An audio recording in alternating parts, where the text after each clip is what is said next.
Continuamos un poquito más, un rato más. Ahora nos vamos a meter en dimensionamiento. Ya acá empezamos a sacar un poco la calculadora y algunos números.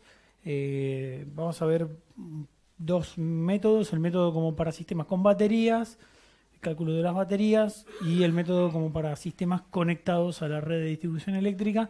Y vamos a ver un poco como un sistema híbrido, cómo tenés que jugar balanceando uno y otro. Porque tiene una parte de vuelco red y una parte de uso las baterías ante un corte. Sí, se puede apagar las luces. Ahí están. Ahí se ve bien. Perfecto. Básicamente el dimensionamiento es... Esta presentación tiene un poco parte de lo que es el trabajo, cómo se hace, qué uno pregunta, qué le pregunta al cliente, dónde anota y todo. Así que si tienen para tomar nota, tomen nota, igual tienen la presentación. Pero siempre hay cosas que me van a preguntar y las vamos a ir agregando. Entonces eso va a estar bueno. Básicamente llevar todo un montón de documentación que uno genera ante una consulta a la instalación hecha, al hecho concreto.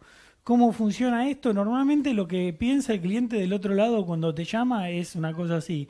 Te dice, llama un mail que dice quiero una instalación solar y vos ya haces magia y va a tener su instalación solar como él quiere, va a alimentar lo que él quiere, va a servir para todo lo que se espera y la realidad es que no es tan así, hay que mirar algunas cosas. Esto es un lado, yo estuve en los dos lados, este es uno de los lados, y este es el otro lado, lo que uno se imagina cuando recibís un mail que te dice, hola, quiero mi casa solar. ¿Cómo hago? Bueno, vos tenés que saltar de algo que te estás quemando la cabeza, que querés llegar a sacar información de cómo viene, llevar a arreglar con los gremios, llegar al punto de instalación, generar toda la documentación, y después terminás poniendo a veces dos panelcitos adentro de una caja de cartón.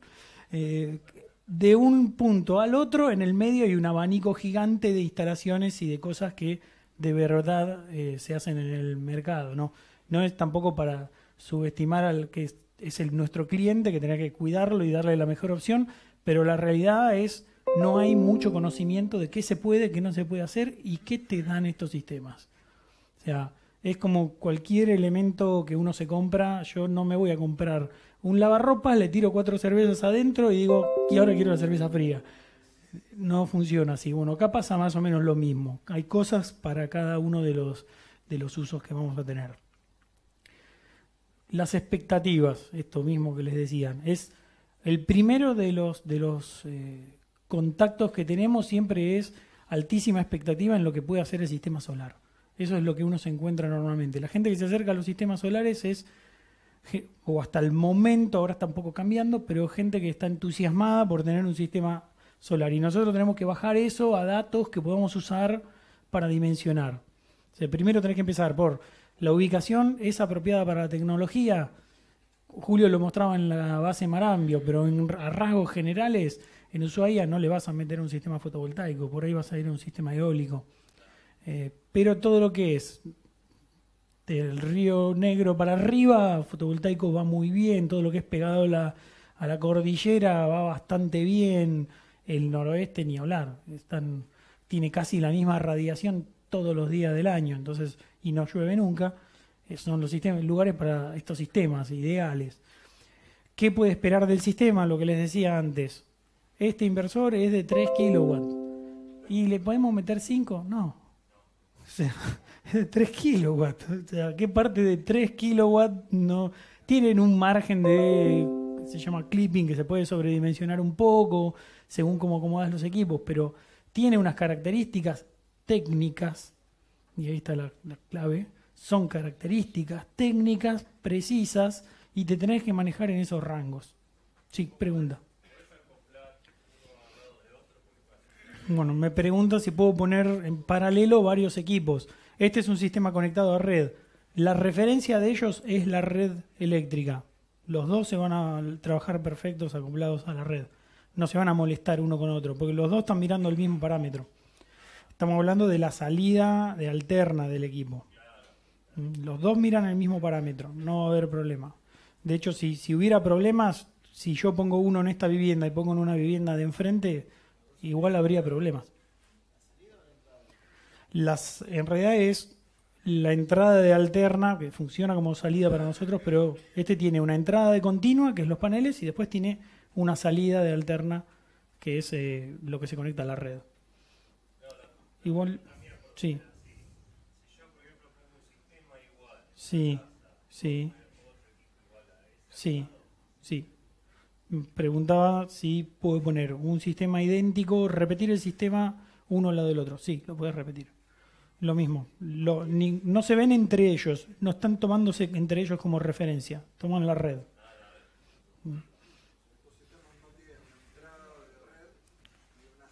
No. Si los sistemas conectados a red no tienen una entrada de red y una salida del circuito de UPS, esos serían este. Este tiene una entrada de red y una salida de sistema que van a ser elementos tipo UPS backupeados. Una salida ininterrumpida. Cuando se corte la luz, no tenga nada en la entrada de red, las baterías van a estar alimentando el sistema, el equipo convierte a 220 y alimenta lo que esté conectado a la salida. ¿Se entiende? Me había preguntado acá ¿Se primero. puede poner uno de estos de batería junto con otros de aquellos de atrás? ¿Todos en paralelo? O sea, uno de estos con 10 sí. de aquellos. Claro. O ni, sí, se pueden. Siempre que estos estén conectados a la red. Pero este va a ser de red. Claro, bueno, pero ahí hay un problema, eso se llama AC coupling y es más complicado. Hay que ver si el equipo lo tolera. Se puede llegar a hacer, pero hay que ver bien la documentación técnica si lo tolera, porque yo con ese criterio digo, bueno, agarro este, que este es de 6, este es de 8. Agarro este de 8, lo meto en este, que es de 3. ¿Qué pasa? Aquí está metiendo T8 y la electrónica dentro de este equipo está diseñado para 3 kilowatts. Chispa, fuego, acá se quema el equipo. No tiene esos controles, ¿entendés? A la salida. Salvo que te diga el fabricante, sí, mira, este tiene lo que se llama AC coupling, del lado de alterna, de salida, podés poner equipos de estos. Pero te lo tiene que decir específicamente el fabricante. Es un tipo de conexión. Nosotros normalmente es al revés, laburás del lado de continua. Todos se unen en el borde de la batería, por decirlo de alguna manera. ¿Yo me querías preguntar? Sí. Si yo tengo una casa de familia, hola. Sí. Si yo tengo una casa de familia, Sí. quiero poner 5 paneles con Sí. las baterías que correspondan, pero no me llega a cumplir todos los requerimientos. Yo sé que lo que está fuera del requerimiento lo pongo afuera del sistema solar. Sí. Ahora, ¿qué pasa? El sistema solar, vamos a suponer, está planificado para trabajar 8 horas. Me agarran 2 días de lluvia, se me descarga la batería. ¿Hay alguna forma que automáticamente, ante la falta de electricidad del sistema solar, se acople el sistema de red? Sí, pero tenés que tener red. Sí, tengo red. Con Tengo este red. equipo. Con ese equipo conecto Sí. la red, se me termina la batería y trum, Sí. sale la red funcionando Sí, y no me entero. En realidad depende mucho de la programación específica, pero este funcionaría como de la siguiente manera. Si vos lo programás para que sea prioridad de ahorro de energía, lo que va a hacer es recibe energía del sol, lo manda, una parte de la energía va a ir a la salida de alterna, de acá, lo que vos estés consumiendo, y si vos no estás consumiendo y el equipo está habilitado para inyectar a la red, lo va a inyectar a la red. Deshabilitás la inyección. Sí, son los híbridos, son los conocidos como híbridos.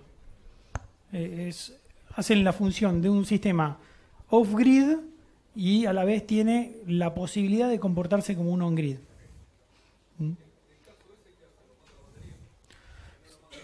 Si no lo manda a la red, lo manda a la batería, si la batería está descargada y si no hay nadie, lo que hace es abre los paneles, desconecta. Va desconectando, va corriendo el punto y va desconectando. ¿Se entendió? Perfecto. Volví para atrás. Bueno, vuelvo al cuestionario. Los primeros consultas, lo primero que empiezo a preguntarle a la gente que quiere un sistema, ¿qué puede esperar del sistema?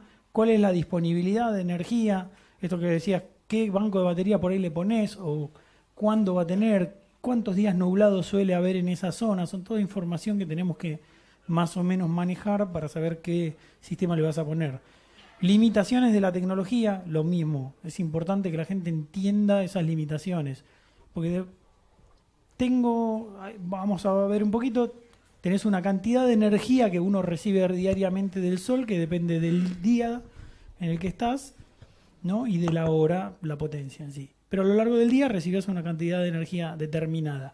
Si yo tengo un edificio que me tapa hasta la mitad del día a la sombra, no hay manera de que el sistema te dé más energía. No, bueno, pero no. El sistema no recibe radiación directa, no genera energía. O genera muy poquito. Eso es una limitación que tiene el sistema fotovoltaico puntualmente. No hay circunvalaciones, no hay le pongo espejo, le hago invento. No recibe radiación directa, el sistema no va a andar. Sí.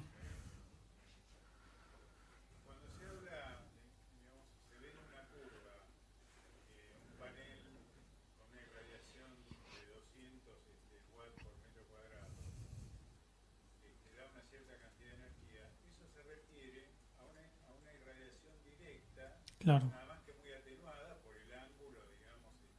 Pero sigue siendo directa. Pero es directa. No es comparable con la radiación nublada. Dice, no, hay un montón de luz.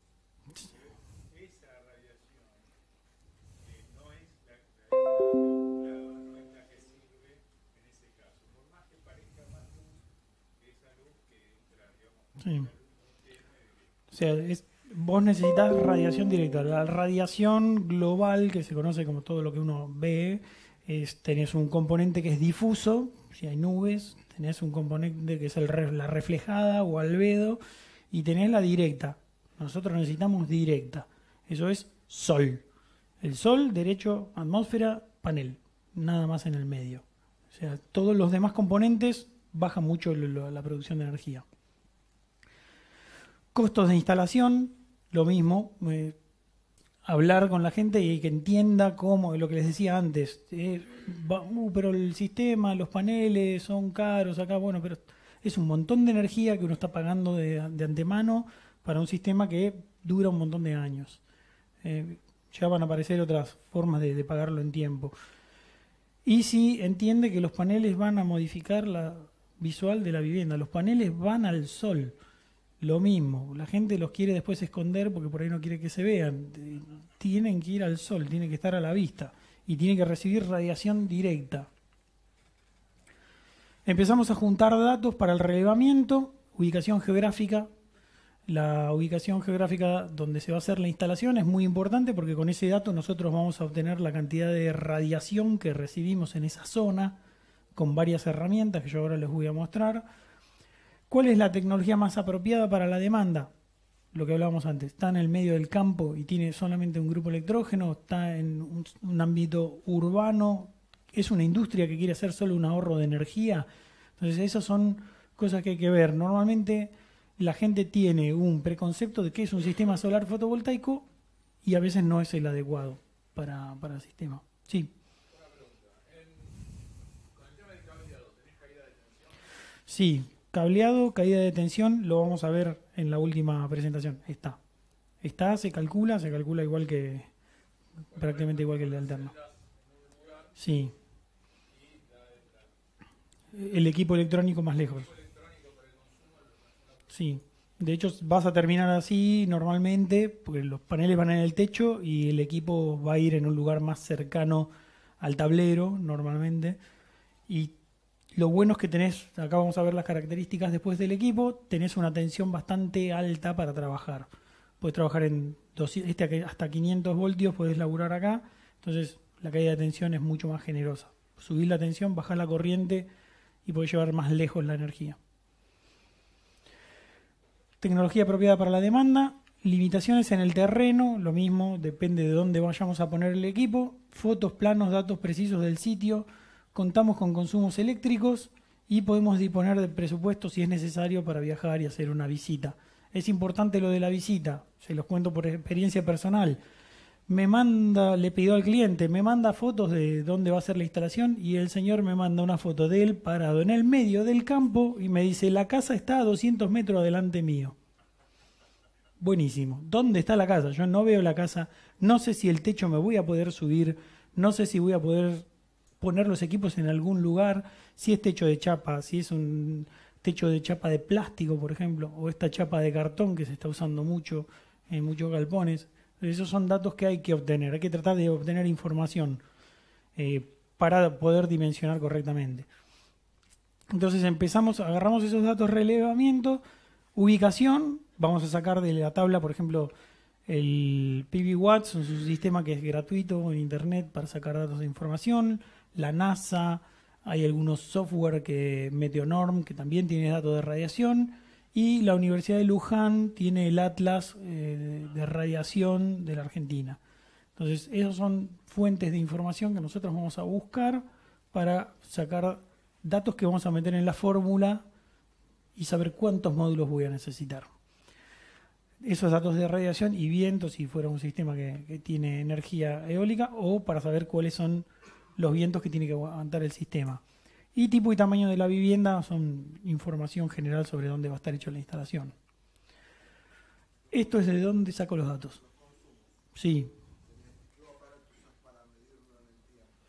Mira, normalmente este relevamiento general que se hace, si vos querés obtener el consumo real de una vivienda, tenés que ir con un equipo y medirlo de manera continua.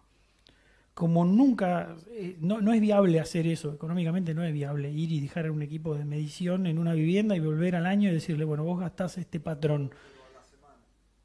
Tampoco lo llegás a hacer. Normalmente la gente quiere el precio y lo quiere ya. Entonces lo que haces es relevar, ahora vamos a ver la planilla, relevar potencia de los equipos, horas estimadas de uso de cada uno de los equipos, cuántos días por semana se usa, y haces un estimado de energía. Sí, pero perdés en el tiempo ahí.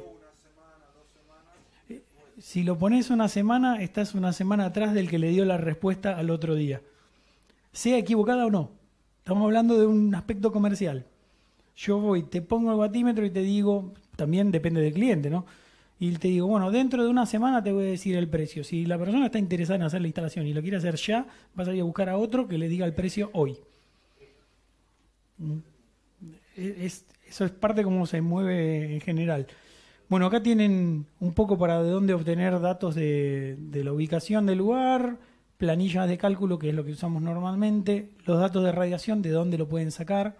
Esas son páginas que si lo buscan así directamente en internet les van a aparecer esas tablas y esos datos.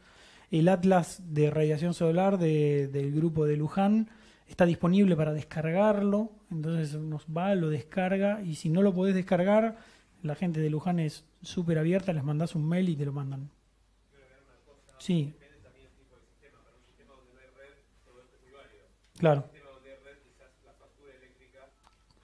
Esa es la segunda, la otra parte, claro. En sistemas off-grid. En sistemas on-grid, tu consumo lo vas a sacar a partir de pedirle un año de facturas, sumás las facturas y ese es un promedio anual.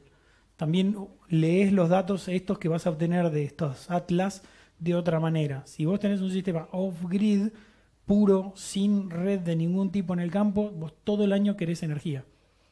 Entonces tenés que tomar el peor momento del año, junio para nosotros, y en ese momento te tiene que alcanzar la radiación. Aunque en febrero sea el doble, vos tenés que cubrir siempre.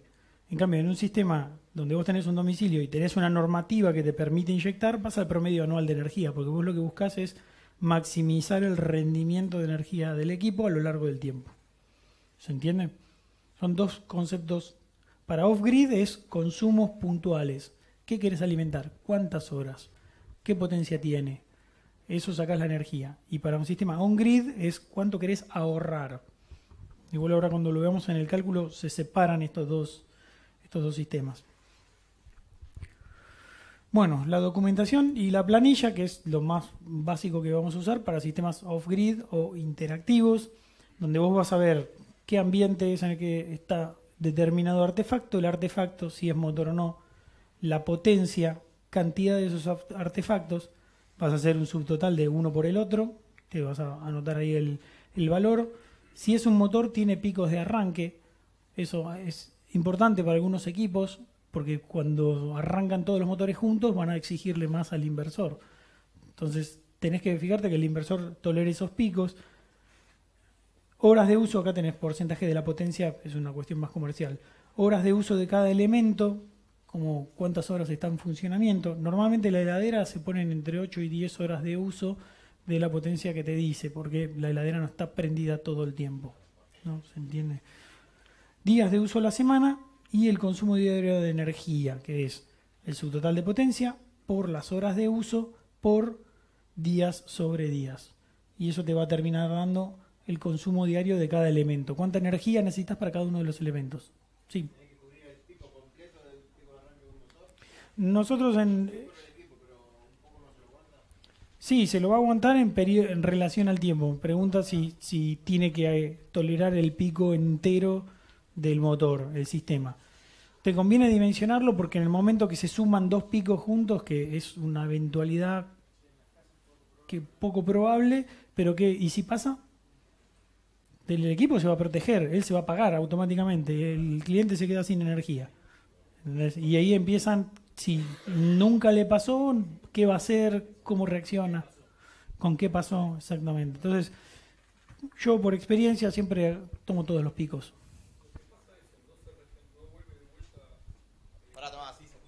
Sí, me estaba preguntando si vuelve, sí, lo repito, si hay una falla por un sobreconsumo, si el equipo vuelve a arrancar automáticamente. En realidad no, porque puede haber sido una falla por un sobreconsumo, puede haber sido un cortocircuito. Entonces el equipo reacciona, va a ser más rápido que la termomagnética siempre. El equipo reacciona, se apaga, se protege, y después queda a la espera de que vos vayas y lo reactives. ¿Por qué? Porque si él no puede diferenciar si es un corto que si es un sobreconsumo. No lo comparo. No lo comparan. No comparan si es un cortocircuito, si es un sobreconsumo, porque siempre reaccionan ante temperatura interna de la electrónica. Sí. Sí, buenas tardes. ¿Estos equipos se le puede agregar un arrancador suave? En realidad, la pregunta sería al revés. ¿El arrancador suave va a entenderse con este equipo? Sí. El arrancador suave va a haber una red. Va a haber 220, 50 Hz. Y no va a haber nada más raro que eso. ¿Ya me hacían otra pregunta? Sí.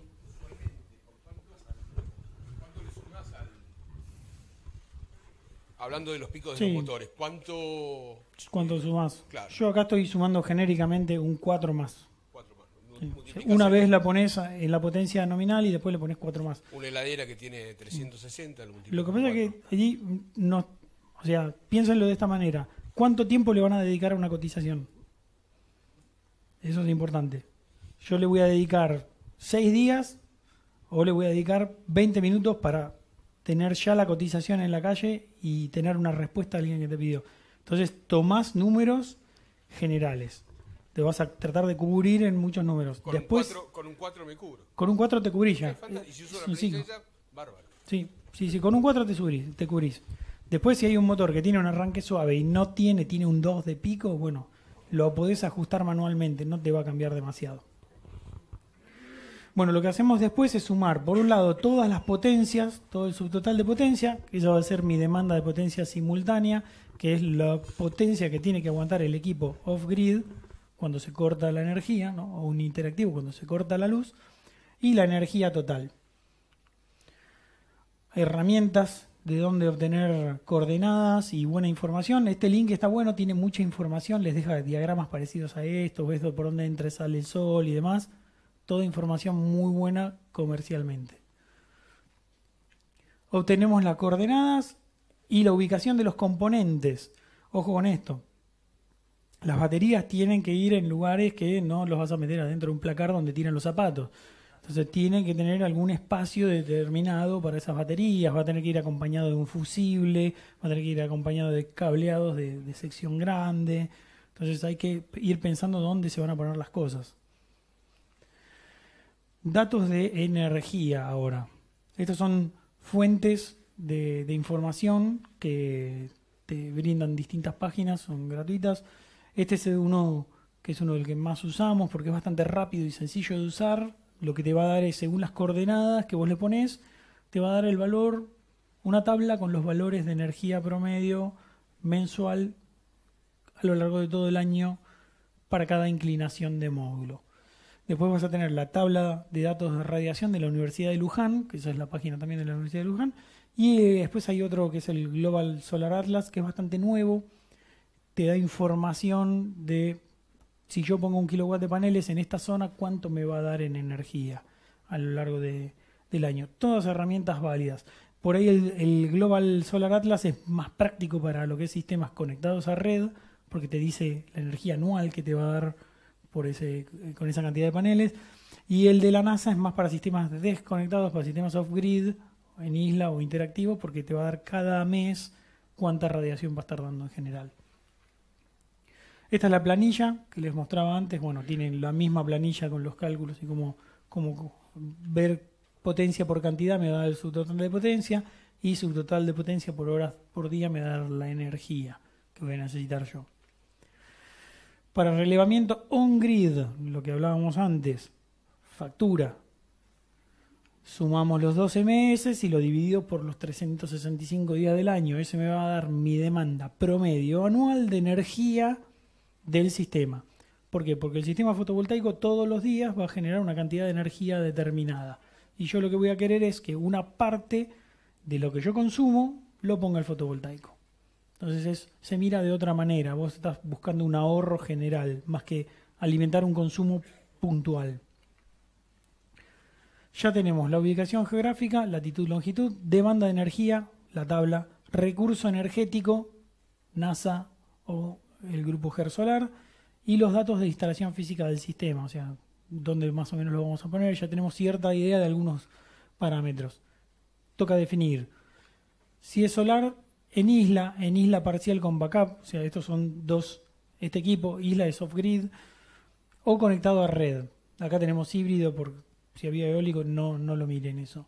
Y necesitamos dimensionar generador, si tiene baterías, el banco de baterías, y los elementos electrónicos para la conversión de energía, puntualmente el inversor. Nosotros vamos a estar tomando corriente continua de los módulos fotovoltaicos. Si tenemos baterías, vamos a estar almacenando corriente continua, pero en la casa usamos corriente alterna. Entonces tenemos que convertir la continua en alterna. Ese es el trabajo que hace el inversor. Tipos de sistema acorde al recurso. Bueno, acá tenemos comparable con solar, cómo se une con un sistema solar, pero no lo vamos a ver esto. Sigue acá en el dimensionamiento. Métodos de dimensionamiento. Hay software, PVWatt es un software gratuito. Hay otro PVSys, que son sistemas más complejos, es un software que es pago, que tiene que comprar, o uno va y se hace una planilla de dimensionamiento con todo lo que va aprendiendo de energías renovables. Pueden ser más o menos complejas, ¿no? Esta es la fórmula básica para un sistema off-grid o interactivo, donde vos vas a agarrar los datos que antes habías visto, subtotal de potencia, subtotal de energía, y la potencia simultánea la vamos a guardar para después. Los datos del módulo en características STC, o sea, las características de fabricante, condiciones de ensayo normalizadas que habíamos visto, y los parámetros de la NASA, o sea, los datos que sacamos de tabla de NASA en este caso. Yo elegí en este caso la NASA. La fórmula tiene un factor de seguridad, pérdidas que pudiera haber en el sistema por suciedad del módulo, para recuperar las baterías luego de varios días nublados. Piensen de esta manera: si yo gasto 10 kilowatts todos los días y recupero solo 10 kilowatts todos los días, cuando me fui a un día nublado después del día de hoy, ya me gasté 20 kilowatts. Y yo voy a volver a poner 10 kilowatts solo en las baterías. Estoy 10 abajo. Entonces tenés que siempre meterle un poquito más al sistema para que recupere el banco de baterías. ¿La batería de qué amperaje? Sí, depende del cálculo que te da después. Vamos a ver un cálculo de que te da cuánto necesitas de banco de baterías. La energía, el subtotal de cada energía que calculamos, las horas solares pico, radiación, y acá paro un segundito para hablar, creo que lo tengo acá, no, sobre la hora solar pico. La hora solar pico, ¿se acuerdan de 1000 watts por metro cuadrado, 25 grados de temperatura? Bueno, todos se pusieron de acuerdo que 1000 watts por metro cuadrado, o ese 1000 watts es la unidad que nosotros vamos a usar en varios puntos. El módulo te dice qué potencia a 1000 watts por metro cuadrado. La hora solar pico te dice cuántas horas a una radiación de 1000 watts tendrías vos en un día. Se agarra la curva de radiación que tenemos normalmente, el sol sale a la mañana, tenés muy poco, empieza a subir, hace todo como una campana de Gauss, lo reduce en un cuadrado de 1000 de alto y X cantidad de horas de ancho. Son kilowatts hora metro cuadrado día. Ahora lo vamos a ver en el siguiente slide. La potencia pico del módulo y este factor 0,7, que es básicamente deprimir los valores del módulo en condiciones de laboratorio a condiciones de campo. O sea, siempre andan los módulos alrededor del 70% de las condiciones de laboratorio. Siempre tengan en cuenta una cosa. Este es un cálculo simplificado. Si uno quiere sentarse y hacer todo el cálculo de a cada temperatura, cuánto pierde el módulo, cuánto pierdo por la radiación, por el ángulo de incidencia de los rayos, lo pueden hacer. Después me dicen cuánto les dio y les va a dar lo mismo que esto. Entonces es un cálculo simplificado que está bastante probado y te lleva 5 minutos con toda la furia y llegas a un resultado muy acorde. ¿Cómo? ¿La hora solar pico? ¿Promedio anual o en alguno de los meses en particular? Promedio anual, más o menos 5. 4,99 por ahí. Buenos Aires y así como te digo, Buenos Aires, casi Córdoba, un poquito de La Pampa, tenemos más o menos esa radiación, esa franja. Acá les despliego un poquito la fórmula. El factor de seguridad, el consumo de energía diario, las horas solares pico, que acá varía si usamos el peor mes, mejor valor, o el promedio anual. Peor mes, mejor valor para un sistema off-grid, que vos necesitas todo el tiempo una cantidad determinada de energía, y promedio anual para sistemas conectados a red, donde vos vas a generar un ahorro. La potencia pico del módulo en condiciones de ensayo normalizadas o Standard Test Conditions, y la reducción de potencia por diferencias entre lo que es campo y lo que es Standard Test Conditions. ¿Se entendió hasta acá la fórmula? Es bastante simple. La mejor forma de aprender a usarla es ir y meterle datos. Empiezan a hacer cuentas. Esto te va a decir al final, cuando vos decís esto, te va a decir, bueno, de estos módulos necesitas tanto. 3,3, 2,8 y todo lo vas a llevar a un número 2,83, 3,34, lo vas a llevar a un número siempre tendiendo a irnos para arriba, porque si te vas para abajo es menos energía. Esto es explicado lo que les decía antes de la hora solar pico. Esta es la insolación como va saliendo a lo largo de las horas, y la hora solar pico es como si yo agarro esto, lo corto acá en 1000 y lo convierto en un cuadrado. Esto me queda un cuadrado con esta forma. Entonces es la misma área, el área es la energía, es el mismo área pero integrado en un cuadrado en vez de en una curva. Eso es como se llevó, así es como la industria lo fue llevando. Componentes para off-grid, baterías. Mismo, energía, días de autonomía que yo quiero tener en la batería, 2 días, 3 días sin sol, 4 días sin sol. Normalmente usamos entre 3 y 5, es lo más normal. La batería elegida, ojo que la batería la vamos a calcular en watts hora, o sea, ampere hora por tensión nominal de la batería. Y otra vez una reducción de 0,7, pero en este caso es hasta dónde voy a descargar yo la batería. Entonces esta fórmula básicamente es, yo necesito este paquete de energía. ¿Por cuántos días? 3 días. Entonces es este paquete, más este paquete, más este paquete. 3 veces ese paquete. Y además no quiero irme abajo del 70% de la batería. Le agrego un poquito más. Y esa es la batería que se termina pidiendo. Siempre pedís una batería más grande para que no se comprometa la batería. Acá está explicada otra vez la fórmula. La batería en energía, en watts hora, multiplicando la tensión nominal del sistema por los ampere-hora de la batería. Profundidad máxima de descarga, dato del fabricante, eso lo sacamos de la hoja técnica del fabricante. Días de autonomía, depende de la zona. Depende de la zona y abro paréntesis. Si yo digo un día de autonomía, que quiere decir que estoy todos los días sacando toda la energía que tiene la batería, esa batería va a durar muy poco tiempo. Las baterías tienen una curva que es profundidad de descarga con relación a la cantidad de ciclos de carga-descarga que tiene. Cuando uno se acerca más a valores cercanos al 20%, 30%, duran mucho más tiempo que si uno se acerca a valores más cercanos al 100%. Eso lo van a ver en la hoja técnica de cada batería. Eso siempre les recomiendo hablen con el proveedor de batería que les consiga las hojas, que son los que más van a saber del tema. Bueno, consumo de energía igual que lo veíamos antes. Componentes de sistemas off-grid. Esto es sistemas separados, pero los mismos conceptos aplican para un equipo como este, que es el híbrido, donde vos tenés reguladores, por un lado, o sea, una regulación de la carga que viene de los módulos fotovoltaicos, y por el otro lado tenés inversores que convierten la corriente continua en alterna. Siempre los parámetros que tienen que cumplir es: tenemos que cuidar las baterías y mantenerlas cargadas, tenemos que tener información del sistema que nosotros tenemos en casa, cuánto me queda de energía, cuánto llevo gastando, qué potencia tengo en este momento. Es información que es útil, a la gente le resulta útil, y la calidad de la energía que proveen estos equipos debe ser buena y suficiente para la demanda.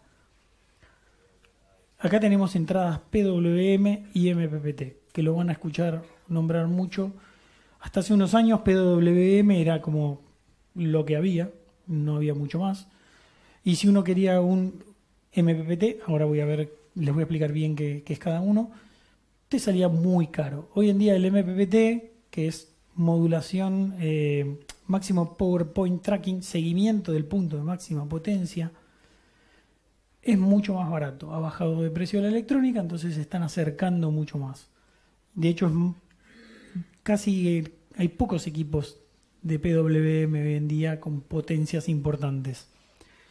¿Qué diferencia hay entre uno y otro? PWM, toda la tensión de todo el sistema tiene que ser la misma. Tengo que tener 24 voltios, por ejemplo, en este caso puse 48. 48 voltios de módulos, eso me dice que no puedo poner muchos módulos en serie, puedo poner pocos. Tengo que tener 48 voltios a la salida de este equipo regulador y tengo que tener 48 voltios en el acumulador y en el inversor. Todas las tensiones del lado de continuo tienen que ser iguales. Esos son los que se llaman también serie o paralelo, esos reguladores, y se los conoce como PWM más en la industria.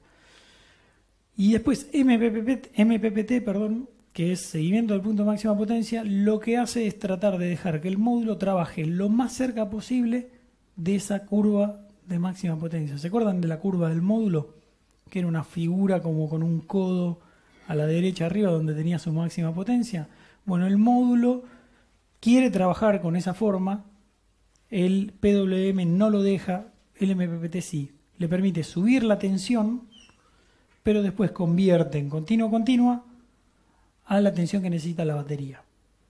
Por eso yo les pongo acá, por ejemplo, podemos tener un generador en 150 voltios, supongamos 4 módulos en serie, y con eso cargar una batería de 12 voltios o de 24 o de 48.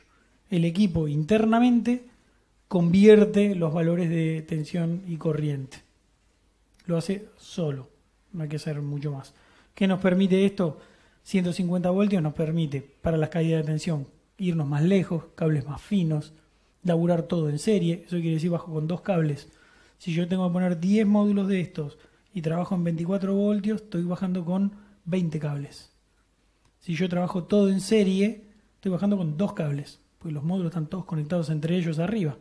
Bajo con un positivo y un negativo nada más. ¿Se entiende? Los veo como que me están mirando y de qué está hablando este tipo. Hoy en día MPPT es lo que más hay en el mercado. De hecho, sistemas conectados a red no tienen otro tipo de entrada. La entrada es MPPT. Tiene un rango mínimo de tensión y un rango máximo de tensión. y eso lo convierte a lo que necesita la salida, 220, y lo que dé en el resto. La tensión la mantiene fija y la corriente va a ir variando según lo que entre. Hace esa conversión, la hace solo el equipo. ¿Se entiende? Reguladores, o mejor dicho, las entradas normalmente de los equipos MPPT se suelen dimensionar según la norma de Estados Unidos como para que aguanten un 25% más de la corriente que le va a entrar. O sea, si yo tengo 9 amperes más o menos en módulos, siempre los equipos van a tener que aguantar 12, 13 amperes, 14 amperes. De hecho, lo van a ver en las características técnicas de este equipo y van a ver que dice 14 amperes. Entonces ya de fábrica vienen preparados para tolerar ese exceso de corriente. ¿Por qué? Puede pasar que haya un poco más de radiación y haya un poco más de corriente. En algún momento. Pasa. Tienen que estar preparados para la tensión de trabajo del banco de batería. O sea, por ejemplo, este equipo híbrido es para 48 voltios de banco de batería. No le puedo poner 24 voltios de banco de batería. Tiene que ser 48. Entonces yo tengo que armar mi banco de baterías en 48 voltios. 4 baterías de 12 en serie. Y así llego a la tensión que necesita el equipo. Y tenemos que protegerlos contra las inclemencias del ambiente y las emisiones que puede tener calor de los acumuladores. Acumuladores abiertos largan hidrógeno y largan vapores de ácido, entonces hay que mantenerlos ciertamente alejados de esos. Tipos de inversores, lo mismo. Esto antes se encontraba mucho más onda senoidal modificada o onda cuadrada. Hoy en día casi todos los inversores son onda senoidal pura. Raro encontrar una onda senoidal modificada. Los on-grid, desde ya, no hace falta que lo aclaremos, sincroniza con la onda senoidal de la red eléctrica, entonces estamos hablando de un equipo que trabaja con una onda senoidal pura. Y los que son off-grid o interactivos como este, normalmente la salida suele ser onda senoidal pura. O sea, no hay que fijarse mucho qué tipo de elemento se le va a conectar. El elemento taladro, motores electrónicos, no va a notar diferencia si es la red o es el inversor. No va a encontrar diferencia. ¿La salida de los inversores es 0,220 en estos? Sí.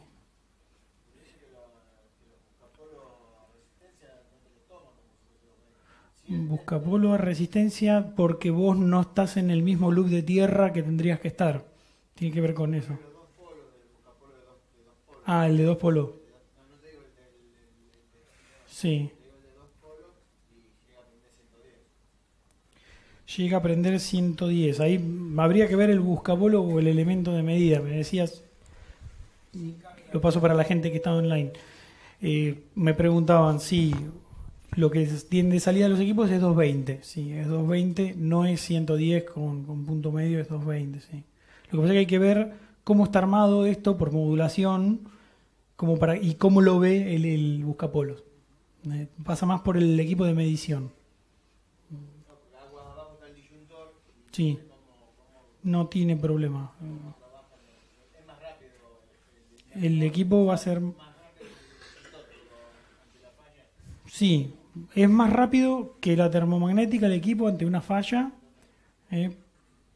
No interruptor diferencial, porque hay que ver si el equipo tiene interruptor diferencial integrado. No todos lo tienen, diferencial integrado para detectar fugas. La mayoría sí, pero hay que ver puntualmente el equipo. Igual el reglamento te dice, tenés que poner una térmica y un diferencial, en todos los casos. Y no, salvo casos particulares, no va a saltar por fuga. Salvo que haya una fuga real, ¿no? No es que el equipo le va a hacer disparar una fuga. ¿Alguien más me quería hacer una pregunta? Sí. Sí, una consulta. Por ejemplo, un equipo que sea off-grid, ¿no? Está en medio del campo. Sí, como acá. ¿Se puede poner un generador a estos equipos, un grupo electrógeno acoplado? Sí, habría que ver bien el manual puntual del equipo. Sí se les puede poner un generador. Tiene que ser medianamente bueno el generador. Ajá. Porque si no te va a dar la tensión en el rango que tiene entrada este equipo, no lo va a tomar. Va a tomar como que la red está fuera de parámetro, está fuera de rango. ¿Y no interfiere, por ejemplo, con el tema de la onda senoidal? ¿O no? No te lleva a interferir. Hasta donde yo sé, no. Nosotros hemos hecho instalaciones con el grupo, en el campo se hacen así. Sí. Dejas un toma para que conecten el grupo electrógeno si hay muchos días sin radiación. Sí. No, de nada. Sí. Cada 15 días, perdón. Había estimado que en un documento, más precisamente en esos contextos de autónomo donde no hay red posible externa, 2 días cada 15, de lo que serían los días nulos de no Cero disponer radiación. Sí. ¿Estás en lo cierto eso? Puede O sea, ser, depende mucho del lugar. del lugar. No, bueno, provincia de Buenos Aires. Había hecho Igual. un proyecto para un pueblo ahí en Pila. Pero qué tan nublado, porque no te olvides que acá un poco nublado ya cae el equipo. Vos Sí. podés decir es tantos días por cada periodo de tiempo, pero bueno, el equipo, hay una nube haciéndole una sombra y ya perdiste esa generación. Entonces, Qué fino que es es ese. fino, sí. Sí. Necesita radiación pura. Sí, simplemente era apelar a tu experiencia porque uno está No. con muchas variables que Sí. evidentemente ante No, la experiencia que uno va recién adquiriendo, no sabe si se fue mucho de parámetro o no a la hora de hacer ese cálculo. Por eso, Mira, si tenías esa variable. es al revés. Yo me mantengo acá entre 3 y 5 días de autonomía por el tema de la profundidad de descarga de la batería, para no matar la batería, más que nada. O sea, porque vos podés poner una batería para un día, pero estás castigando mucho la batería. Estás sufriendo esa batería, está todos los días yéndose muy bajo en la carga y en algún momento se va a terminar de estropear. Claro. ¿Qué? Sí, y no queremos eso. Si no, te va a llamar el cliente para que le cambies la batería cada un año. Y no, tiene que durar un tiempo bastante más largo la batería. Gracias, Pablo. No, de nada. Vuelvo donde me pasé. ¿Dónde estaba? Acá estaba. Bueno, esto es el otro dato, la potencia simultánea. ¿Se acuerdan todos los elementos que tenemos en la vivienda arrancando o encendidos al mismo tiempo? Y el equipo tiene que andar. O sea, es como vuelvo de vacaciones, enciendo y enchufo todo. Y el equipo tiene que aguantarlo. Eso está en las hojas técnicas del equipo, lo tiene acá al costado también. Es la potencia que tiene el equipo. Entonces, tiene que tolerar ese momento. No podemos pensar, por lo menos no por ahora, en que la gente se va a estar cuidando todo el tiempo de qué conecta, qué no conecta. Eso no suele pasar. La gente se comporta con un sistema fotovoltaico igual que como se comporta con una casa. Va, llega, pone la plancha, pone el secador de pelo, enchufa lavarropas, todo junto. Si eso estaba en el diseño, tiene que aguantar todo eso. Otra cosa es decirle, bueno, no, todo lo que sea consumo, convertir electricidad en calor es un mal negocio. Entonces, todo lo que sea consumos resistivos fuertes, sacalos del sistema fotovoltaico. Si tenés red, dejalos a la red. Eso es algo que se hace bastante y hace más económico el sistema de aplicar. Bueno, relevamiento, vimos para un grid, ahora esta es la misma que vimos antes. Esta es la fórmula para dimensionar un sistema conectado a la red de distribución, donde yo voy a buscar un ahorro de energía. Sumamos los 12 meses de consumo, boleta de energía, sumamos los 12 meses, el resultado dividido por 365 días al año y obtenemos un consumo promedio anual. O sea, eso es promedio de lo que se va a consumir diariamente a lo largo del año. Quiere decir que va a haber días que vas a consumir más y va a haber días que vas a consumir menos. Pero la generación acumulada en el año va a ser este promedio que nosotros queremos ver. ¿Cuánto de eso quiero yo ahorrar? ¿Quiero ahorrar el 10? ¿Quiero ahorrar el 20? ¿Quiero ahorrar el 100? Si yo pongo a ahorrar el 100, como es el promedio, quiere decir que va a haber meses que voy a estar generando más de lo que consumo. Entonces, normalmente se busca hoy en día un 20%, 25%. La ley está diciendo que el 8% tendrían que ahorrar las industrias que superen los 300 kilowatts y demás. Entonces, ahí tenés un parámetro para decir, bueno, quiero ahorrar esta cantidad de energía. Entonces, este consumo diario que vos lo tenés, decís, bueno, tengo 10 kilowatts, quiero ahorrarme el 10%, bueno, tenés que generar 1 kilowatt hora por día. Eso es lo que nosotros buscamos. Y la fórmula es esta, que ahí les digo cómo se arma. Kilowatts hora día es la energía que nosotros sacamos del anterior, ¿no? Acuérdense que Julio lo hizo alrededor de 400 kilowatts hora promedio mensual, o sea, hacemos 400 kilowatts hora promedio mensual por 12 meses dividido 365. Y eso me da los kilowatts hora. Hora solar pico, la radiación del lugar donde yo estoy, siempre acuérdense que necesitamos la ubicación, promedio anual también. Y a la inclinación que yo tengo. Van a ver que ahora cuando termino esta presentación y les voy a mostrar, vamos a sacar una tabla de la NASA y vamos a sacar un parámetro. Vamos a buscar una localidad y vamos a sacar un parámetro de la tabla de la NASA. Pérdidas por temperatura. Lo que veíamos antes, el módulo no te da perfectamente la potencia que te dice a condiciones de ensayo normalizadas. Entonces acá ya tenés un factor que es pérdidas por temperatura del módulo, un factor de reducción que incluye pérdidas en cableado, ese módulos que hay diferencias por más que sean menores entre un módulo y el otro. Todo normalmente se pone 0.84, 0.88 es el otro factor de reducción. Si yo agarro y hago 0.84 por 0.88 por 0.95, van a ver que les va a dar alrededor de 0.7, que es el mismo número que veíamos antes. Los números se repiten, esto es todos son números muy parecidos. Eficiencia del inversor, alrededor de 0.95, depende de cada equipo. Ahí hay que ir al fabricante y ver qué eficiencia tiene el equipo. 0.95 hoy en día es una eficiencia baja, suelen ser más altas las eficiencias de los inversores. Si se fijan en las hojas, estos están 97, están 96, o sea, más altas. Todo es división, o sea que es agarrar este valor de energía y empezar a todos los números que sean menores a 1, agrandarlo, y todos los números que sean mayores, fraccionarlo, y te va a terminar dando cuántos módulos en total necesitas vos. Si yo hago esta cuenta, me va a decir 6, 5, 4, 3, me va a dar un número redondo. Ese número redondo después yo me tengo que fijar cómo lo conecto. ¿Cómo lo conecto? En serie, en paralelo.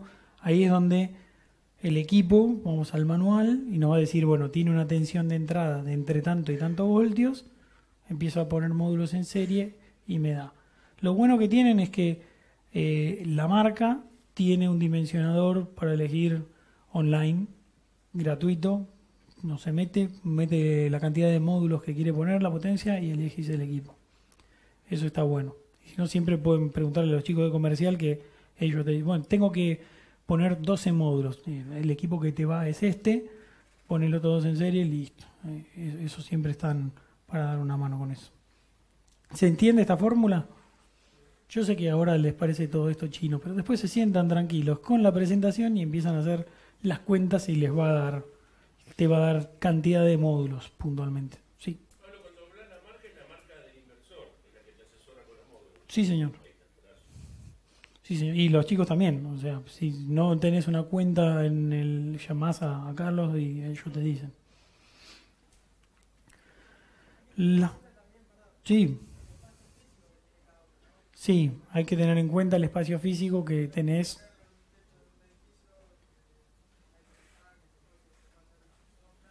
Ahí no te escuché nada. Espérame que no te escuché nada desde lo último. Ahí te pasan el mic. Hola. Que no es lo mismo ponerlo en la ciudad, porque Sí. tenés muchos factores que te pueden hacer sombra o lo que sea, que en el medio Que del en el campo, medio del que por ahí tenés mayor aprovechamiento. Sí, Pero hay que totalmente. tenerlo en cuenta porque vos decís, sí, son 12 paneles, ¿y dónde los meto? Exactamente. También es un, Por eso, es un factor que también hay que al principio tenés que tener los planos de la casa, tenés que tener alguna foto, tenés que tener medidas, porque después eso físicamente no lo podés reducir. El área de módulos no lo podés reducir, no podés hacer nada ahí. ¿Te dio 12 módulos? Sí, lo que podés hacer es, te pongo 6. Te pongo 6, no va a generar lo mismo que 12. Así de simple. O sea, Eso también hay que hacerle entender al cliente eso, ¿no? Sí. Porque no es fácil que lo vea y que lo entienda. sí, tiene Nada más. mucho de capacitación. Hoy en día esto es, entre comillas, nuevo para nosotros. Porque en otros lugares tenés más conocimiento de lo que es Europa, hace más años que están, tenés más programas de incentivos y programas de inyección y demás, entonces se oye más. Acá es mucho menos, estamos empezando. Allá me pregunta. Pero-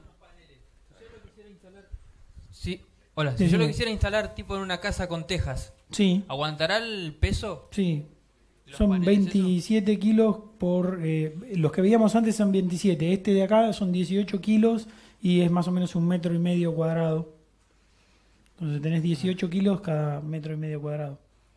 Está bien. Unos 12 ¿Y las kilos por baterías más o cuadrado. menos? Las baterías Aproximadamente. pesan unos 35 kilos cada una. Está bien. Las baterías es otra historia. Lo mismo, tenés que verlo con la hoja técnica y según el tamaño.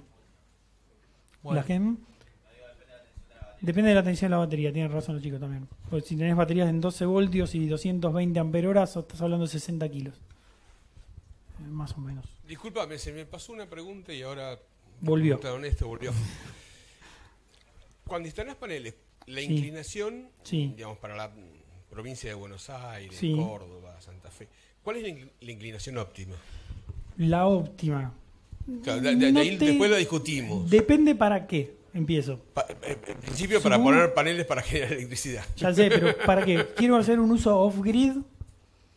Off-grid, Quiero sí, hacer sí. off-grid. sí. Bueno, la inclinación óptima, o mejor dicho, la solución de compromiso que se utiliza en la industria es latitud más 10 o latitud más 15. Latitud del lugar en el que estás, más 10 o más 10 o más 15 15. grados. Sí, la diferencia entre 10 y 15 grados no te va a afectar. Lo mismo que si en vez de entre 10 y 15 lo pusiste a latitud más 17, tampoco te va a afectar. Gracias. Para eso, ahora me voy para el otro lado. On-grid, normalmente lo más cómodo es latitud o te vas a la inclinación que tiene el techo. Porque vos lo que vas a buscar es generar un ahorro. Igual fíjate que lo que vuelvo al anterior, lo que mostraba Julio Durán en esa presentación, estaba buenísimo. Vos te vas al horizontal y es un 90% nada más. Exactamente. Esa parte de la presentación. Sí, Hola, hola. ¿Se escucha? se escucha. Recién mencionaste sobre el tema de la descarga de la batería. Descarga la batería. Sí. Sí, yo quería saber si tenés que tomar en cuenta la carga de la batería. ¿Con qué velocidad cargas la batería? Sí, es un cálculo un poquito más... Nos metemos en un cálculo más complicado ahí.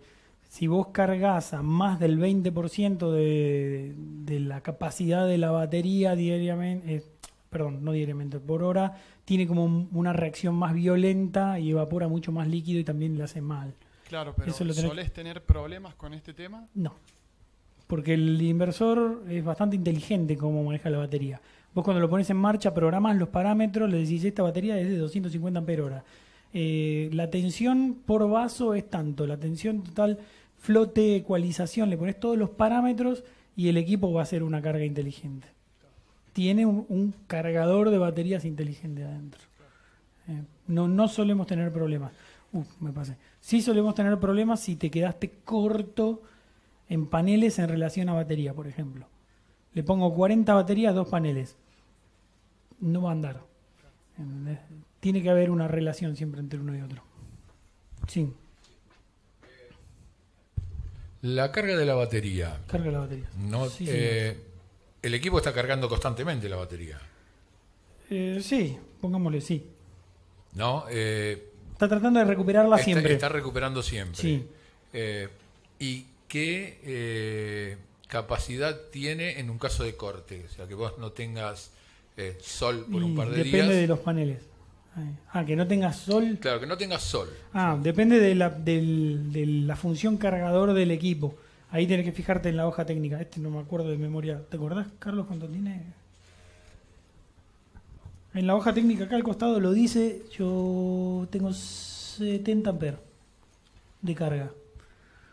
Corriente total máxima de carga 70 amperes. Bueno, Hacia la batería. Hacia la batería. Y en el caso cuando ya volvés a tener sol, Sí. la carga, ¿cómo la hace? ¿Le hace una carga lenta o le hace una carga rápida? No va a tener más que ver tanto que ver con si hay o no sol, sino con el estado en el que viene funcionando el cargador.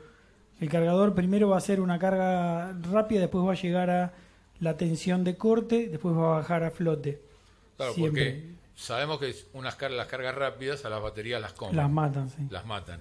Por eso, ahí va depende lo que es la duración de la batería. Sí, Por bueno, eso, pero si el ahí equipo viene preparado para una carga lenta, una carga intermedia, no, una es carga muy rápida. específico. Ahí te dice Maximiliano.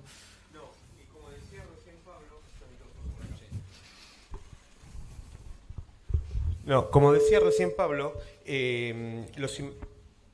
los inversores y controladores tienen un algoritmo de carga inteligente. Entonces, lo que va a priorizar, una de las cosas que tiene es una función de mantenimiento de batería, que lo que hace es no estresar a la batería, ¿sí? Claro que todo va a tener que estar bien resuelto en cuanto a lo que dice Pablo con el dimensionamiento. Si vos de repente ves que de alguna manera no hiciste el mejor dimensionamiento y el banco de baterías es muy grande para el inversor, probablemente al banco de baterías no le pueda sacar el máximo rendimiento, ¿sí?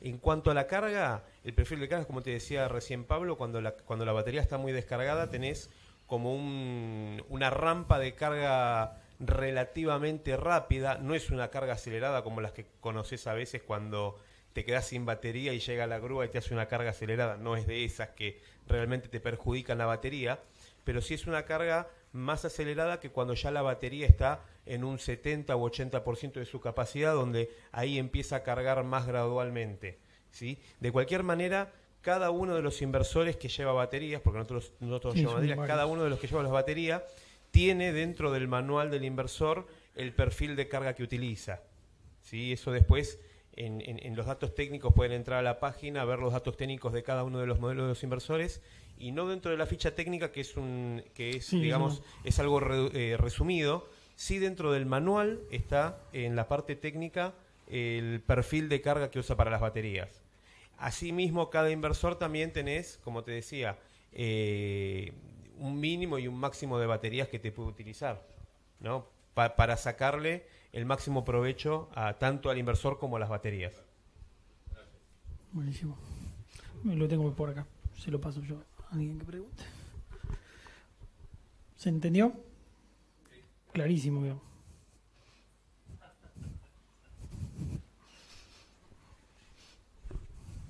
No, solamente forma comentario que no trabajan como los viejos cargadores tiristorizados, sino que estos son, por el tamaño se ve que son alta frecuencia. Entonces trabajan de otra manera la carga de las baterías. Sí, seguro que lo van a trabajar de otra manera, son más inteligentes. Son inteligentes, son microprocesados y evitan la evaporación del líquido y es otra tecnología. No van a estresar la batería, seguro. Buenísimo. Sí, es muy probable. Y lo mismo que decía Maximiliano antes, también depende del banco que vos le vas a poner, el equipo que le vas a poner. Porque va a estar relacionado con la potencia que le vas a sacar, va a estar relacionado con la potencia de módulos que vas a tener. O sea, hay una relación entre todos los componentes. No es que este equipo le voy a poner 40 módulos y 60 baterías o 2. No, tenés un número en el que te vas a mover de baterías acorde a la energía que vos necesitas disponible, acorde a lo que puede procesar el equipo. Si no, estás comprometiendo una parte del sistema. Siempre hay una relación entre los componentes. Sí. La rampa de carga, decías vos. Sí, el sistema de carga, ya como te dijo Maximiliano, es una carga inteligente, no es una carga todo o nada, como era antiguamente. Sí. También tiene selección. Sí, como decían recién, hay vos elegís si la batería es sellada, si es de gel, si es inundada, abierta. O sea, tenés distintos tipos de carga para distintos comportamientos según la batería. Eso también te lo deja elegir el equipo. Bueno, acá nos metemos en inversores on-grid. Lo que dice el reglamento de la Asociación Electrotécnica Argentina es, bueno, tenemos esta EA, que es la que hablaba Julio antes, que un poco tiene todas estas normas adentro. Esto es un estudio y es un taller que suelen dar los chicos Sokolowski y Raggio, que trabajan con Julio en la Comisión de Energía Atómica, y ellos presentan todos los argumentos de cómo se armó esta norma basado en estas normas internacionales. Lo que dice la Asociación Electrotécnica Argentina es esta norma, la BDE 012611, está mencionada dentro del reglamento. Estamos hablando del reglamento de instalaciones domiciliarias, sistemas parte 7.712, que es sistemas fotovoltaicos conectados en paralelo con la red de distribución. Eso es puntualmente lo que dice la norma. ¿Pueden sobredimensionarse los inversores? Sí, hay que ver el manual en cada caso. Normalmente en la industria se usa entre un 10 y hay algunos que hasta el 75%. Lo que hace eso es que la curva de generación sea más cuadradita, más previsible, y eso a la distribuidora le gusta, que no sea algo que va subiendo de a poquito, sino que sea algo más un bloque, como si encendiera un generador. Y no suministra ningún tipo de energía ante un corte. O sea, tiene las protecciones suficientes, redundantes, tiene una en serie con la otra, para que si hay un corte de energía, se corte, si hay un desfasaje de frecuencia o de tensión, se corta. Es muy seguro el sistema, realmente son equipos muy seguros, mucho más seguro que un generador tradicional, que un motogenerador que uno arranca.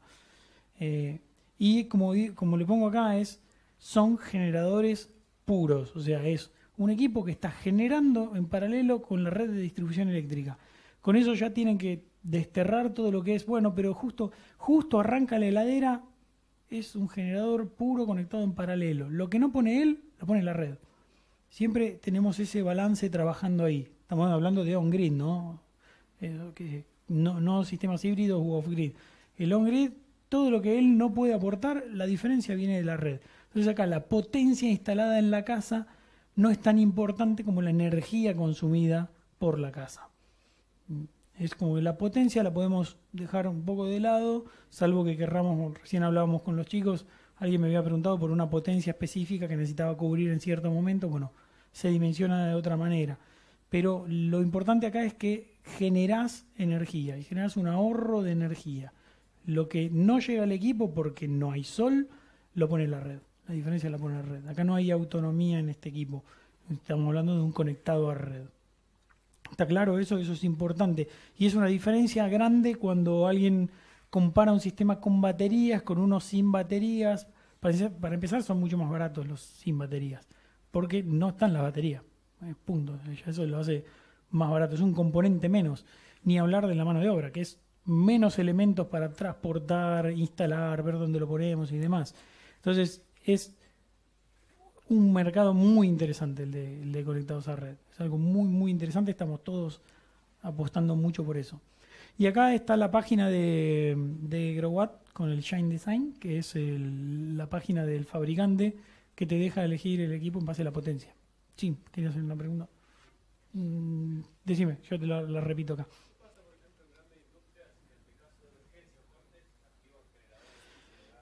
Industrias que activan en caso de un corte un generador diésel para volver a retomar. Bueno, yo voy ahí a caso de que lo que me han contado de Chile.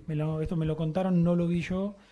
Había problemas porque a veces los generadores no tienen la calidad de energía que tiene la red o la estabilidad de energía que tiene la red.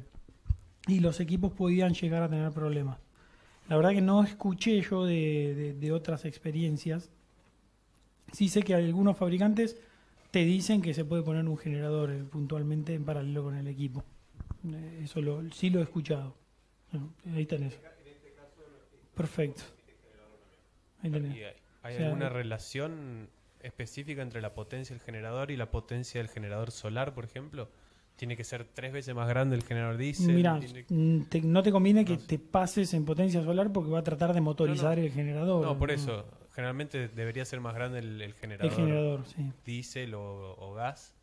Pero bueno, si había alguna relación así fácil de decir, bueno, hasta tanto. No, va a depender. De hecho, ahí te estás metiendo en un mercado que es el de lo que llaman islas híbridas. O sea, estás micro redes. Generador diésel combinado con solar, combinado con baterías, es más complejo. No, sí, más que nada por eso. Por ejemplo, vos tenés un circuito al que se corta el suministro eléctrico de red y se activa un generador y justo esa red también te está abasteciendo el generador solar. Entonces, bueno, pero bueno, está bien. Hay que ver puntualmente cada equipo. Lo más probable es que un equipo chiquitito conectado a red, no esté para ese tipo de uso. Pero un equipo grande es probable que sí. Puntualmente por eso. Está bien. Bueno, protecciones y cableado. Esta es la norma EA, que es la que estamos hablando de fotovoltaico puntualmente, Y esta es el reglamento EA domiciliario, ¿no? 2006. Los diagramas, como se los había mostrado antes, muchos van a encontrar así. Estos son diagramas de Estados Unidos. Hay mucha documentación para leer de España, pero ya tenemos reglamento que podemos usar. El AEA tradicional de instalaciones domiciliarias tiene una parte que habla de los fotovoltaicos como grupos de UPS, para UPS. Y el 7712 habla de sistemas conectados en paralelo de la red de distribución. O sea que hay dos reglamentos que uno puede mirar y atenerse a ellos. Tema estructuras que me pedían antes. La estructura debe estar preparada para tolerar intemperie y condiciones de vientos acorde a la zona. Después, cuando veamos buenas prácticas y qué uno tiene que pedir a quien está haciendo una instalación, una de las cosas que se habla siempre es tener que interactuar con otros profesionales. Si uno tiene que hacer una instalación determinada en un lugar muy complejo de vientos y hay que interactuar con un calculista, hay que hablar por ahí con un ingeniero civil o alguien que ayude ahí. Hay herramientas y hay cálculos que uno los encuentra en mucha bibliografía que te hablan de las presiones del viento y de los cálculos para domiciliario. Por ahí eso alcanza, tiene cierta incumbencia en esa parte. Algún instalador puede llegar a hacerlo tranquilo. Nos estamos metiendo en algo más complejo, hay que consultar con un profesional. Eso es algo que tengo que estar acostumbrado a llamar al que sabe, ¿no? Como quien diría. Sí. Soporte, sí, los chicos tienen soportería. Nosotros trabajamos actualmente, después Ahí pásale el mic. Nosotros actualmente trabajamos con soportes de acero galvanizado, como creo que hasta hace un rato se mencionó un poquitito, con anclajes de aluminio. Todavía no tenemos soportes completos de aluminio, pero los de acero galvanizado que tenemos son muy competitivos y están diseñados para vientos de hasta 280 kilómetros por hora. ¿Sí? Por Perfecto. supuesto, siempre y cuando se hayan anclado bien al suelo. Claro, sí, sí, sí. No sueltos, así en el medio. Perfecto. Bueno, acá tienen algunas fotos de lo que es estructuras, soporterías, cosas que acá no hay, entonces uno manda a hacer o busca para hacerse, que es el tema de teja. El tema de teja viene bastante complicado. Si pueden evitar trabajar en techo de teja, háganlo, busquen otra cosa, trabajen en otro lado, van a romper teja, les va a salir carísimo. Tiene mucho que ver con el trabajo en sí eso. Los techos de chapa es lo más común que uno se encuentra, entramado de aluminio, con los perfiles para anclajes rápidos. Si no, esto es lo que hablaban antes de los contrapesos, que hablaba Julio también. ¿Por qué es eso? Y uno lo entiende. Uno habla con el arquitecto que está haciendo la casa nueva y le decís, yo vengo con la mecha y hago un agujero acá, y el tipo sentís como se le paran los pelos de la nuca, ¿viste? Y se empieza a poner como los gatos cuando se enojan y dice, no me agujereás la losa porque te mato. Y algunas veces ni te dejan apoyar las cosas directamente sobre la losa. Hay que poner un pedazo de membrana o de plástico para que no lastime la membrana de la casa, ¿no? Esas son algunas cosas que hay que tener en cuenta en la instalación, ¿no? Momento de instalar. Seguros ART, no sea cosa que se caiga a alguien se lastime. Elemento de protección personal. Con esto nos vamos a meter un poquito más en la siguiente. Fletes, supervisión, si hay tiempos de inspección. Caso Santa Fe. Santa Fe tiene un periodo en el que ellos te vienen a hacer la inspección para dar el visto bueno para la puesta en marcha. Eso quiere decir que vos hiciste una instalación hoy y la instalación no la puede poner en marcha hasta dentro de un periodo X de tiempo. Eso hay que tenerlo en cuenta. Significa volver a viajar, significa hacer un montón de cosas. Te retienen parte del pago del trabajo, obviamente, porque el cliente tampoco ve funcionando todo el sistema hasta que EPE viene y le dice sí, está todo bien y firma. Entonces son cosas que todavía no están acá, pero que eventualmente van a aparecer. Yo les cuento lo que he estudiado yo del caso de Estados Unidos. Vos presentás el formulario, hay una prefactibilidad técnica, hacen la instalación, viene y se hace una inspección con una serie de pruebas, se anota todo en una planilla y ahí se firma y pasás al subsidio, digamos, de alguna manera. Bueno, de eso todavía hoy acá no está. Vamos a ver la autoridad de aplicación que dice con todo eso. documentar registro de todo para uno saber qué dejó y copia de todo para el cliente, obviamente. Trabajo instalado, algunos distintos tipos de instalaciones en distintos casos. A veces a uno no le gusta trabajar en madera y haces un cajón de chapa alrededor de las baterías con madera. Estructura cruzada de acero galvanizado, perfiles de aluminio, lo que hablábamos de las condiciones. 7 metros de altura y un techo 45 grados. Trabajás como un gato ahí, cada movimiento te lleva 20 minutos, 2 sogas para estar agarrado de 2 lados y encima estás trabajando con elementos que no es cómodo de mover, no es algo chiquitito, pero bueno, ese que está ahí de espalda soy yo. Más sistemas, dependiendo de las ubicaciones, mucho campo, el campo está bueno, hay mucho para hacer de instalaciones en el campo, pero también es complicado, no siempre contás con las condiciones de seguridad para los elementos. ¿Te puedo hacer una consulta? Sí. ¿A dónde? En el caso, una vez que se hace la instalación, ¿no? Sí. ¿Requiere algún tipo de mantenimiento y cada cuánto ese mantenimiento se tiene que hacer? Bueno, una buena de los paneles fotovoltaicos es que no tienen partes móviles, entonces mantenimiento es poco. Sí hay que fijarse que no estén muy sucios, que no estén con alguna deposición de una paloma que lo usó práctica de tiro y te lo manchó mucho. Esos son puntos calientes, empiezas a trabajar los diodos, empiezas a perder potencia en eso. Mismo tierra, estás al lado de un camino que tiene mucho polvo, mucha partícula en suspensión, se va a ir a depositar ahí. Si bien la lluvia lo limpia bastante, puede pasar que, lo que te digo, camino, pasan los coches, todo el tiempo está volando polvillo, se deposita sobre los módulos. Y vos necesitas que pase todo a través de ese vidrio contra la celda. Entonces, cada por lo menos 6 meses hay que hacer una revisión del sistema, la parte de módulos fotovoltaicos. Depende de qué reglamento. En Estados Unidos, en España te dicen cada un mes una inspección visual, que es mirar que no haya ninguna mancha, ninguna suciedad particular arriba de los módulos, y cada 6 meses una limpieza.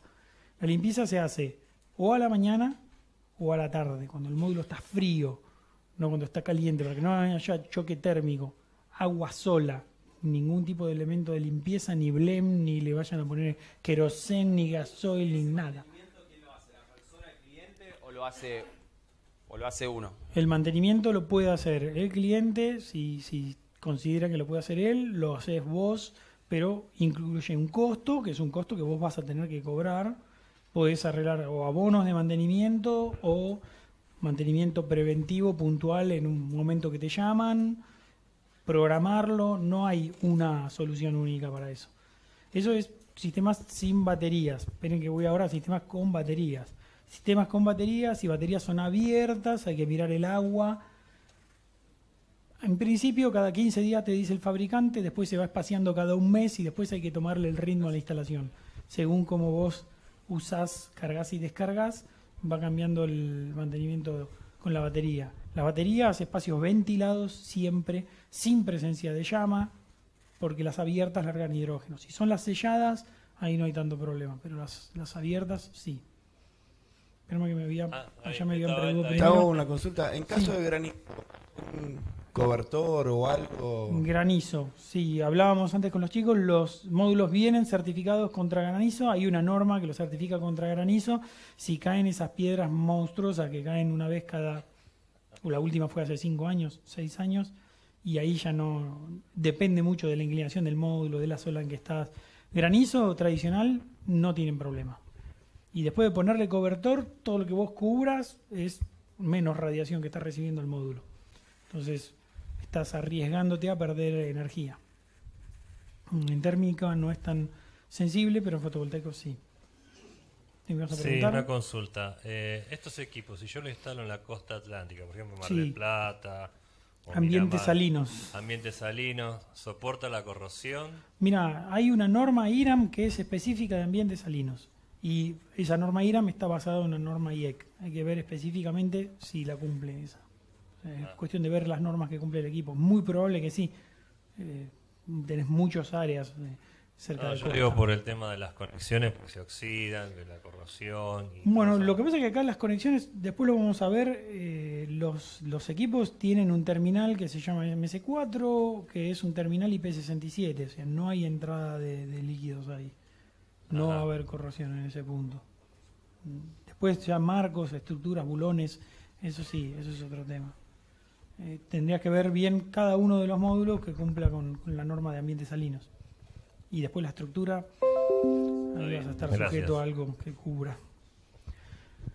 Documentación, para seguir con el tema, todo lo que uno deja, el proyecto, la energía que va a generar, si es con batería los días de autonomía, traten de dejar documentación entendible, que pueda ser después respaldable en lo técnico, o sea, no le dejen, no, esto es una maravilla y es como plantar árboles una vez por semana. No, dejen cosas que la gente pueda llevar a algo concreto y que uno también, esta documentación que uno deja es respaldo de lo que uno hace.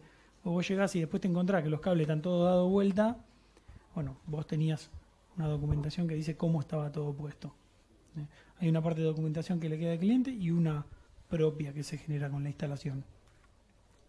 Y después ya viene la entrega final y el momento en el que nos vamos todos felices y a casita tranquilos. Buenas y malas prácticas. Algunos tableros que les voy a mostrar de varios que he encontrado, algunos que me han llamado la atención. Este es probablemente el tablero más precioso, voy a decir, que he visto. No me voy a atrever. Es muy prolijo, un seccionador, ramas en paralelo, todo muy bien armadito. Después hay cosas que están más flojitas de papeles por ahí, con bucles de cables, idas y vueltas de cableados. Tratemos de evitar esas cosas. Después lo vamos a volver a ver un poco más en detalle, pero vayamos a cosas que sean prolijitas y demás. Y este, que es el peor que vi en mi vida, estos son 2 barras de cobre abulonadas a la pared, estornudadas con una lata de coca en la mano, y esto es un desastre. Y encima tiene 2 baterías tubulares acá, que estas son de alrededor de 900 amperios cada una, que es un espanto. Bueno, entre esto y esto hay un mundo, pero tratemos de estar más cerca de lo primero que de lo segundo. Es totalmente antirreglamentario, y aunque el reglamento me dijera, yo eso así no lo puedo poner en una habitación. Es un peligro, es terrible. Así que bueno, esto es hasta ahora esta presentación. Ahora si quieren hacemos un break y después ya pasamos, nos faltan dos más.